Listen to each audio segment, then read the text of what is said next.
ಬೆಂಗಳೂರಲ್ಲಿ ಡ್ರಗ್ಸ್ ಘಾಟು ಜೋರಾಗಿದೆ. ಬರೋಬ್ಬರಿ 24 ಕೋಟಿ ಮೌಲ್ಯದ ಮಾದಕ ವಸ್ತುವನ್ನ ಜಪ್ತಿ ಮಾಡಿದ್ದಾರೆ ಪೊಲೀಸರು. ಬೆಂಗಳೂರು ನಗರದ ವಿವಿಧ ಠಾಣಾ ಪೊಲೀಸರು ಭೇಟಿ ಮಾಡಿದ್ದಾರೆ. ಯಲಹಂಕ ಪೊಲೀಸರಿಂದ ಡ್ರಗ್ಸ್ ಮಾರಾಟಗಾರರ ಬಂಧನ ಆಗಿದೆ. ಗಾಂಜಾ ಸಾಗಾಟ ಮಾಡ್ತಾ ಇದ್ದಂತಹ ಒಂದು ಟ್ರಕ್, ಒಂದು ಇನೋವಾ ಕಾರನ್ನ ವಶಕ್ಕೆ ಪಡೆದಿದ್ದಾರೆ. ಯಲಹಂಕ ಪೊಲೀಸರಿಂದ 4 ಬಂಧಿಸಿ ವಿಚಾರಣೆ ನಡೆಸಲಾಗ್ತಾ ಇದೆ. ದೃಶ್ಯಗಳಲ್ಲಿ ನೋಡ್ತಾ ಇದ್ದೀರಾ, ಬರೋಬ್ಬರಿ 24 ಕೋಟಿ ಮೌಲ್ಯದ ಡ್ರಗ್ಸ್ ಇದು. ಅಶೋಕ್ ನಗರ ಪೊಲೀಸರಿಂದಲೂ ಸಹ ಡ್ರಗ್ಸ್ ಕಾರ್ಯಾಚರಣೆ ನಡೆಸಲಾಗಿದೆ. ಅಶೋಕ ನಗರ ಪೊಲೀಸರಿಂದ 76 ಕೆಜಿ ಗಾಂಜಾವನ್ನ ವಶಕ್ಕೆ ಪಡೆಯಲಾಗಿದೆ.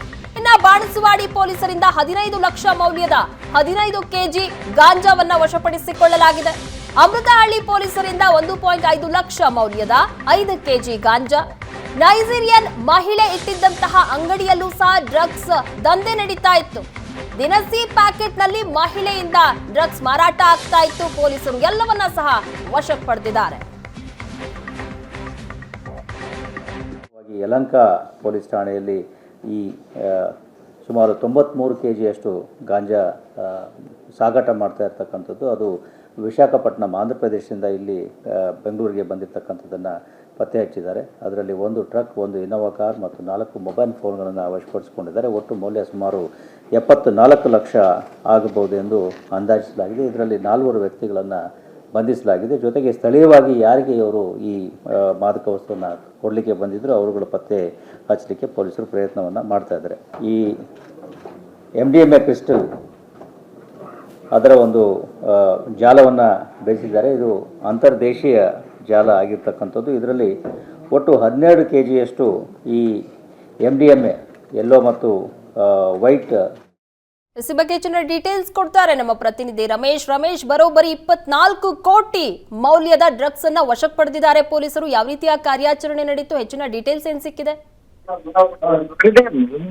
ಪೊಲೀಸರು ಹೊಸ ಆಚರಣೆಯಲ್ಲಿ ಇಲ್ಲೊಂದ್ ಕಡೆ ಡ್ರಗ್, ಗಾಂಜಾ ಸೇರಿದಂತೆ ಬೇರೆ ಬೇರೆ ಸಿಂಥೆಟಿಕ್ ಡ್ರಗ್ ಗಳನ್ನ ಸಂಗ್ರಹಣೆ ಮಾಡಿ ಅಂದ್ರೆ ಕೋಟ್ಯಾಂತರ ರೂಪಾಯಿ ಲಾಭವನ್ನ ಮಾಡ್ಲಿಕ್ಕೆ ಒಂದಷ್ಟು ಈ ಒಂದು ಮಾಫಿಯಾ ಏನ್ ಕೆಲಸ ಮಾಡ್ತಾ ಇತ್ತು, ಆ ಮಾಫಿಯಾಗಳ ಮೇಲೆ CCB ಪೊಲೀಸರು ಮತ್ತೆ ಬೆಂಗಳೂರು ನಗರ ವಿವಿಧ ಠಾಣೆಯ ಪೊಲೀಸರು ಒಂದು ಕಾರ್ಯಾಚರಣೆಯನ್ನ ನಡೆಸಿ ಒಂದು ಬೃಹತ್ ಮಟ್ಟದ ಡ್ರಗ್ ಅನ್ನ ವಶಪಡಿಸಿಕೊಂಡು, ಅದರಲ್ಲೂ ವಿಶೇಷವಾಗಿ KR ಪುರಂನ ತಂಬುಚೆಟ್ಟಿ ಪಾಳ್ಯ ಬಳಿ ಏನು ನೈಜೀರಿಯಾ ಮೂಲದ ರೋಸ್ಲೈಮ್ ಅನ್ನುವಂತಹ ಮಹಿಳೆ ಏನು ಡ್ರಗ್ ಅನ್ನ ಮಾರಾಟ ಮಾಡ್ಲಿಕ್ಕೆ ಮುಂದಾಗಿದ್ರು. ಅಂತ ಸಂದರ್ಭದಲ್ಲಿ ಆಕೆಯ ಮೇಲೆ ಅಂದ್ರೆ ಆಕೆಯನ್ನು ವಶಕ್ಕೆ ಪಡೆದು ವಿಚಾರಣೆ ಮಾಡಿದ ಸಂದರ್ಭದಲ್ಲಿ ಆಕೆಯಿಂದನೇ 24 ಕೋಟಿ ಮೌಲ್ಯದ 12 ಕೆಜಿ MDMA ಕ್ರಿಸ್ಟಲ್ ಅನ್ನ ವಶಕ್ಕೆ ಪಡ್ಕೊಂಡಿದ್ದಾರೆ. ಈಕೆ ಮುಂಬೈ ಮತ್ತೆ ದೆಹಲಿಯಿಂದ ಬೇರೆ ಬೇರೆ ಸೋಪ್ ಆಗ್ಲಿ ಅಥವಾ ಗ್ರೋಸರಿ ಅಂದ್ರೆ ಫುಡ್ ಐಟಮ್ಗಳಲ್ಲಿ ಅದನ್ನ ತರಿಸಿ ಆ ಮೂಲಕ ಇಲ್ಲಿ ಡಬಲ್ ಬೆಲೆಗೆ ಮಾರಾಟ ಮಾಡುವಂತದ್ದು. ಈ ಒಂದು ರೀತಿ ಈಕೆ ಒಂದು ಬಿಸ್ನೆಸ್ ವಿಷಯದಲ್ಲಿ ಬೆಂಗಳೂರಿಗೆ ಬಂದು ಈ ರೀತಿಯಾದಂತಹ ಒಂದು ದಂಧೆಯನ್ನ ಮಾಡ್ತಾ ಇದ್ಲು ಅನ್ನುವಂತ ನಿಟ್ಟಿನಲ್ಲಿ ರೋಸ್ಲೈಮ್ ನನ್ನ ವಶಕ್ಕೆ ಪಡ್ಕೊಂಡಿರುವಂತದ್ದು. ಮತ್ತೆ ಈಕೆಗೆ ಸಹಕರಿಸ್ತಾ ಇದ್ದಂತವ್ರನ್ನು ಕೂಡ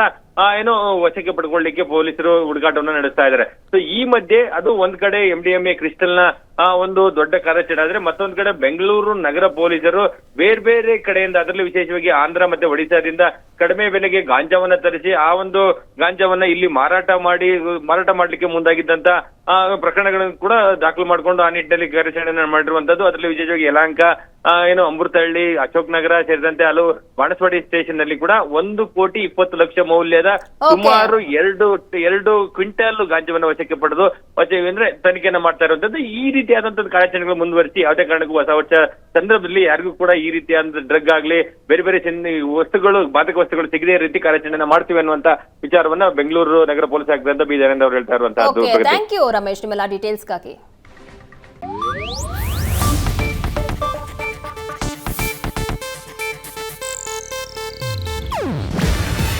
ಇದು ಏಷ್ಯಾನೆಟ್ ನ್ಯೂಸ್ ನೆಟ್ವರ್ಕ್ ಪ್ರಸ್ತುತಿ. ನೀವು ನೋಡ್ತಿದ್ದೀರಾ ಏಷ್ಯಾನೆಟ್ ಸುವರ್ಣ ನ್ಯೂಸ್.